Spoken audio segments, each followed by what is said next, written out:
I'm Emily, a 60-year-old housewife. Last year, my husband retired, and although we've been enjoying our time together, I felt it was unproductive to do nothing at home. Recently, I took up a part-time cleaning job in the mornings. I want to work and earn money while my body still allows, and working outside allows me to interact with various people, helping alleviate loneliness. At the cleaning job, there were many people around my age, and I could engage in conversations about various topics. Some, like me, had too much time on their hands, while others were busy with 10 grandchildren. There was never a shortage of conversation topics, and I always enjoyed my time at work. Back home, we had an abundance of bell peppers and eggplants in the garden, and someone kindly shared some with me. I expressed my gratitude, feeling happy to receive such generosity. I have 2 children of my own.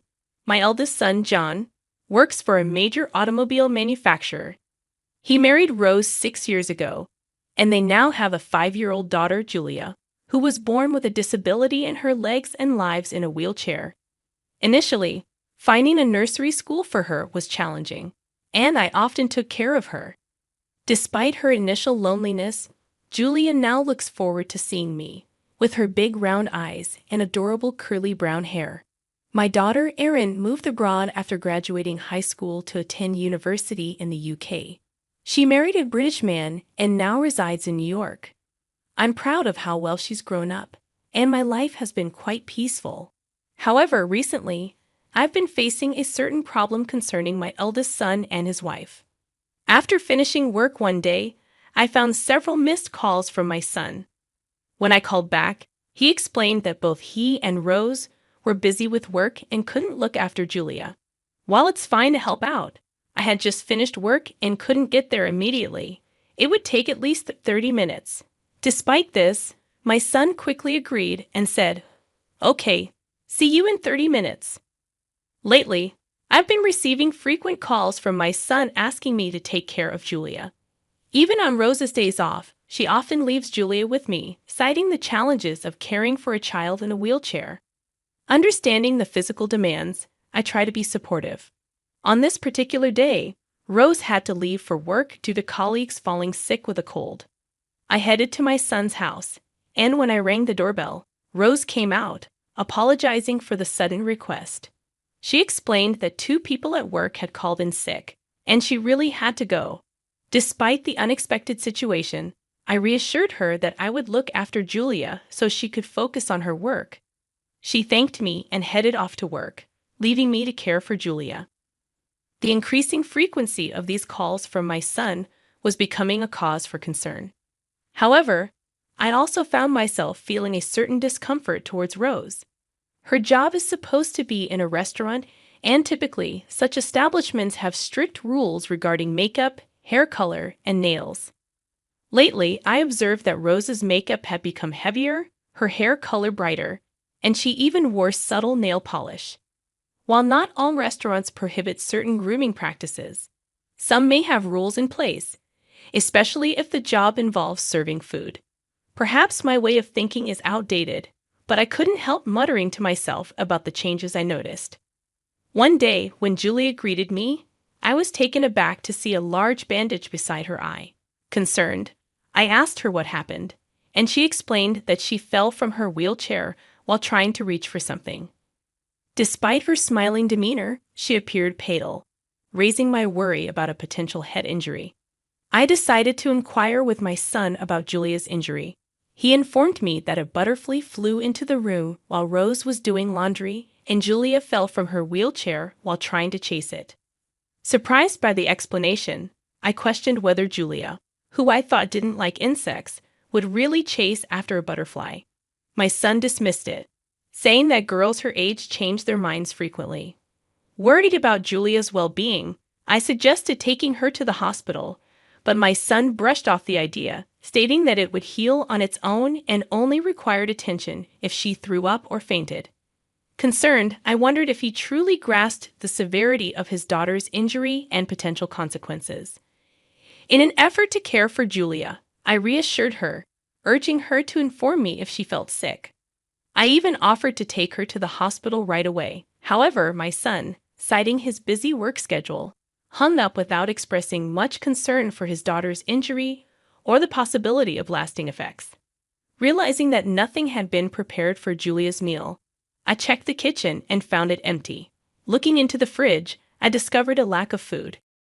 Determined to care for Julia, I proposed a trip to the nearby supermarket. I promised to push her wheelchair and suggested buying ingredients for an omelette, as she had expressed a desire for it.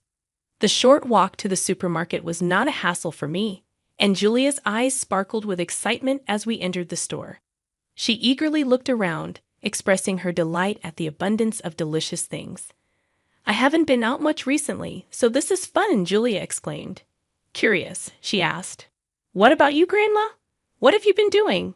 When I posed the question, Julia briefly averted her eyes, suggesting there might be something she felt hesitant to share. "Lately, both Dad and Mom have been busy with work, so we don't get to go out much." Julia's voice was soft, carrying a hint of sadness. Recognizing her loneliness, I offered, "If Grandma is okay, I can take you out anytime." Julia's face lit up at the prospect, and she eagerly agreed. Upon returning home, I decided to treat Julia to an omelette, a dish I used to make often for my own children.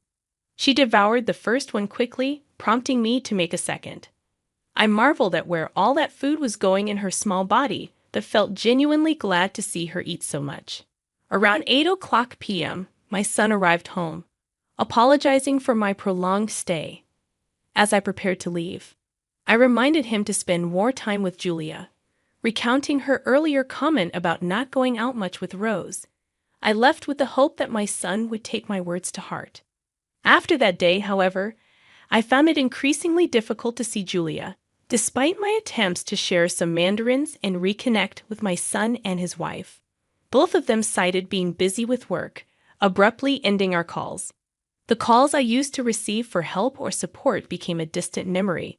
I couldn't shake the feeling that I might have said or done something to upset them. But the truth eluded me. 3 months passed since I last saw Julia, and the seasons changed from summer to autumn. In the midst of having tea with coworkers at a family restaurant after work, my phone rang. Surprisingly, it was a call from my eldest son. Breaking the silence after such a long time, I hurriedly answered the phone, and a sense of concern filled me as my colleagues watched me intently. "Oh, Mom, sorry for the sudden request, but are you free the day after tomorrow?" My son's voice on the other end revealed a request rather than an emergency. "The day after tomorrow? I don't have anything special. It's my day off." "Really?" I replied, relieved that nothing was wrong. My son explained, "Actually, Rose and I are planning a trip abroad, but it seems Julia can't come. Could you, sorry to ask, take care of her for 3 days?" While my initial worry subsided, I assured him, "Of course, that's fine. However, I have work that day, so I'll ask my sister for help. Is that okay?" My son agreed, mentioning that Auntie was fine and leaving the key in the usual place. After hanging up, I let out a sigh of relief, realizing that my concerns about something being wrong were unfounded. It turned out they just needed someone to look after Julia for a few days. I felt happy at the thought of reuniting with my granddaughter after such a long time. 2 days later, I loaded the car with groceries and headed to my son and daughter-in-law's house. Using the key hidden in its usual spot, I entered their home. "Julia, Grandma is here," I called out, but there was no response. Thinking she might be sleeping, I headed to the living room, only to let out a startled sound at the sight that greeted me. Julia was indeed there, but she looked different from the last time I saw her. Thin, pale, unkempt hair, and dirty clothes, as if she hadn't bathed. Shocked by her condition, I hurriedly called my son, demanding an explanation for Julia being bedridden. "Oh, she's been a bit willful lately. I told her if she's going to be that way, she needs to take care of herself," my son casually responded.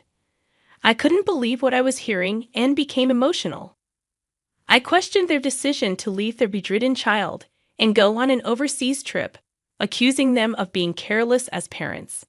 In response, my son unexpectedly lashed out, highlighting the challenges of raising a child with a disability and insinuating that I wouldn't understand. Frustrated, he suggested, "If you're going to complain that much, why don't you take her in? Grandparents can adopt their grandchildren, you know." With those words, he hung up, leaving me enraged at his insensitivity. Seeking support, I consulted my husband, who, upon seeing our changed granddaughter, was shocked and in tears. My sister researched and discovered that grandparents could indeed adopt their grandchildren with the parents' consent. Taking action, we brought Julia to the hospital, preventing any serious complications. After my son and his wife returned from their trip, Julia officially became our adopted child. She thrived under our care, expressing a newfound interest in wheelchair basketball. We discovered a place where they played the sport, and Julia's eyes sparkled with excitement as she expressed her desire to join in the practice. After watching a wheelchair basketball practice, Julia became fascinated with the sport and later joined the junior team. Initially, she struggled to catch the ball and felt frustrated, but her skills improved rapidly through persistent daily practice. For the first 2 years, she could only watch her teammates play from the bench, but her determination paid off in the third year when she finally made it into the regular team. Her excitement was palpable when she received her uniform, signifying her participation in an actual game. Despite concerns about Julia facing a formidable opponent in her first match, our team surprisingly held its own against a strong team. In the second half, Julia had a chance for a free throw, and as the ball left her hands, it went straight into the goal net, igniting cheers from our side of the stands. Encouraged by her successful shot, Julia played assertively, scoring multiple times.